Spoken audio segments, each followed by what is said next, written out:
শেষ 10 দিনে গুরুত্বপূর্ণ নিয়ামত হলো বন্ধু ইতিকাফ। কথা কয় না আমার নাম শুনেন নাই? হ্যাঁ, কথা কয় না কেন? ইতিকাফের নাম শুনছে? কি করতে হয়? মসজিদে আইসা থাকতে হয়। একদম বাংলা কথায় উত্তর দিয়ে দিয়েছে, সুবহানাল্লাহ বলে। মসজিদে এসে অবস্থান করতে হয়। ও বন্ধু, ইতিকাফ করা সুন্নাতে মুআক্কাদা, সুবহানাল্লাহ কোন কিফায়া। বন্ধুরে আমার, এটা এমন একটা নিয়ামত। ও বন্ধু, পুরুষরা ইতিকাফ করবে মসজিদে, আর নারীরা ইতিকাফ করবে ঘরের অভ্যন্তরে। অভ্যন্তর মানে বুঝেননি? মানে একবারে আপনার বিল্ডিং এর মধ্যে অথবা আপনার ঘরের মধ্যে যে গোপন কক্ষ, গোপন রুমটা আছে, যেটার মধ্যে আদার্স কোনো পার্সন ওই আমার মা অথবা বোনকে কেউ গিয়ে ডিস্টার্ব করতে পারবে না, এমন একটা আপনার গোপন কক্ষের মধ্যে নারীরা ইবাদতে বসবে। ও বন্ধু, পুরুষরা মসজিদে বসবে। এই মসজিদে ইতিকাফে বসার পরে আপনি ইচ্ছে মতো মসজিদ থেকে বের হতে পারবেন না। জোরে জোরে কন্যা একবার সুবহানাল্লাহ, আর জোরে বলেন না সুবহানাল্লাহ। রমজানের শেষ 10 দিনে রাসূল ইতিকাফ করেছেন। এখন আমাদের মধ্যে অনেকেই ফতোয়াবাজি করে, আর কমে তো করা যায়। আপনি যদি রাসূলেরটা না মানেন, আপনি যেইটা মন চায় সেটাই করেন, আমার কিছু বলার নাই। কথা কয় না কেন? এখনকে ইমাম সাহেবের কথা কয়টা মুসল্লি মানে? সামনে আসলে হুজুর হুজুর, আর পিছে গেলে খেজুর খেজুর, তাও কম দামি খেজুর। আমার কথা কয় না কেন? কি ভুল বলছি নাকি? আপনারা রাগ হইয়েন না।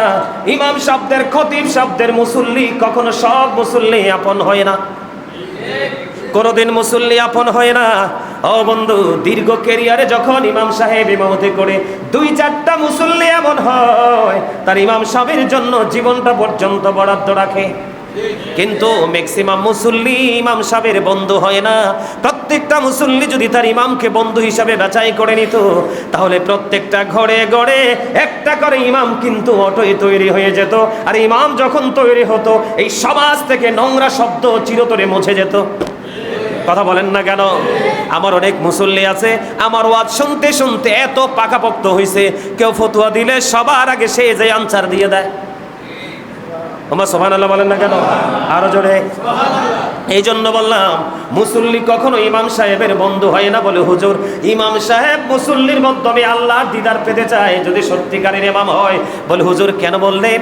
আমি আজকে আপনাদেরকে একটু বেকায়দায় ফেলে দিয়েছি, তাই না? কথা কয় না কেন? আগে আইসা, কথা কয় না কেন? আরো জোরে। আইসা যখন দেখছে হুজুর দাঁড়ায় গেছে, হায় হায় সুন্নত তো পড়তে পারলাম না। ও বন্ধু, যিনি বেকায়দায় পড়ে গেছে তিনি নিঃসন্দেহে মুমিন। আবার কথা কয় না কেন? আরো জোরে। যিনি আজকে আইসা দেখছে হুজুর তো আগে এসে গেছে, আইসা তো আগে সুন্নত নামাজটা পড়তে পারলাম না, আফসোস, আগামী দিন থেকে তার ঘুম পরিপূর্ণ ভেঙে যাবে। যে আগামী শুক্রবারে যদি হুজুর আবারও আগে চলে আসে, যাইয়া তো সুন্নত পড়তে পারবো না। এইটা হলো মুমিনের মধ্যে একটা জ্বালা। আল্লাহ এবং আল্লাহ রাসূলকে ভালোবাসার এবং জুম্মার দিনকে সর্বোচ্চ মর্যাদা দেওয়ার, ঠিক কিনা বলেন? আফসোস লাগলো, এসে দেখলাম মাত্র কয়েকজন মুসল্লি আসছে, আর বাকি তারা কি করেছেন? বাড়িতে এখনো কি কাজ? আমি আপনাদেরকে কতবার বলেছি বন্ধু, জুম্মার দিনটা অন্য সব দিনের চাইতে দামি হিসাবে আপনি চিহ্নিত করবেন। ওই দিনে জুম্মার আগে আপনি কোনো কাজ রাখবেন না। আমি আপনাদেরকে বলি, আমি আর আমার ওয়াইফ, এদিকে তাকান, আমি আর আমার ওয়াইফ আজকে দুইজনই সকালে সমানে ঘুম থেকে উঠলাম। ওঠার পরে দেখলাম সে গোসলখানায় চলে যাবে গোসল করার জন্য, কারণ তার কোরআন তেলাওয়াত করতে হবে।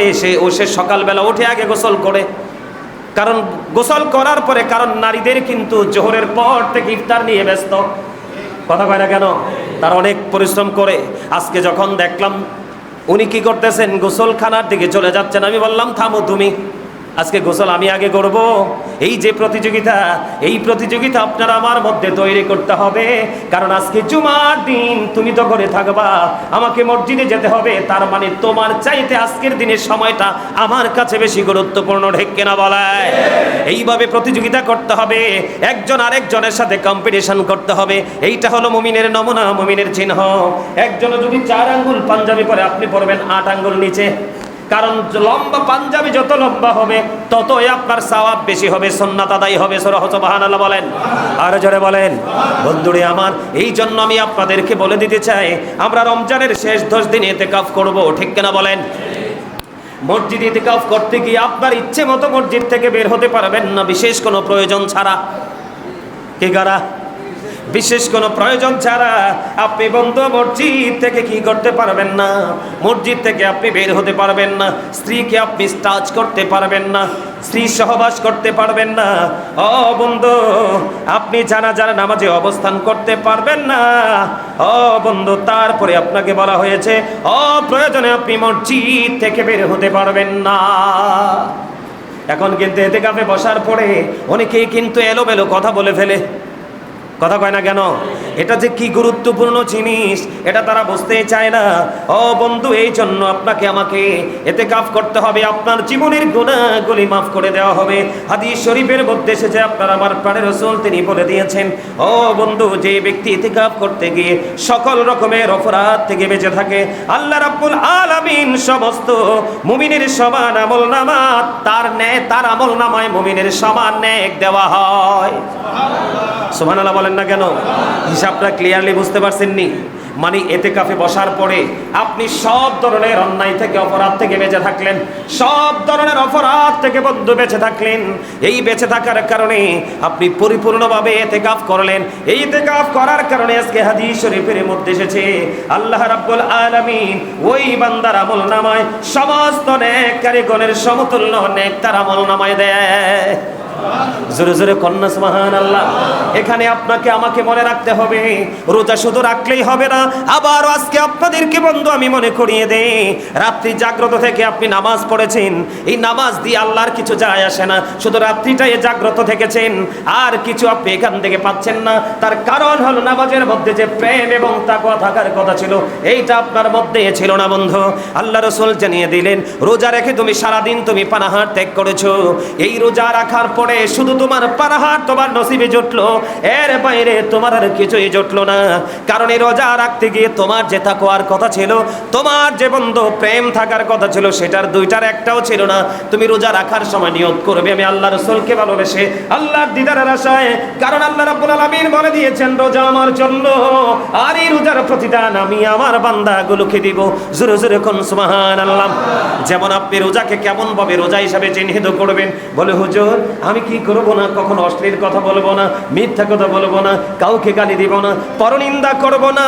এমন করে করে আপনি জবানটাকে পরিপূর্ণ হেফাজত রাখবেন, লজ্জাস্থানকে পরিপূর্ণ হেফাজত রাখবেন। তাহলে রোজা এবং কোরআন, দিন এবং রাত দুটোই আপনার পক্ষে দাঁড়িয়ে যাবে। আর সেই দিনই দিন এবং রাতের দরখাস্ত আপনার পক্ষে আল্লাহ কবুল করে নেবে। জোরে জোরে কোন সুবহানাল্লাহ। তাহলে আপনারা ইতিকাফ করবেন তো? কথা কয় না কেন? ইতিকাফ করতে হলে শর্ত হলো ওই মসজিদে ইতিকাফ করতে হবে যেই মসজিদে 5 ওয়াক্ত জামাত হয়। যেই মসজিদে 5 ওয়াক্ত জামাত হয় না, ওই মসজিদে ইতিকাফ করা যাবে না, এবং রোজা ছাড়াও ইতিকাফ করা যায় না।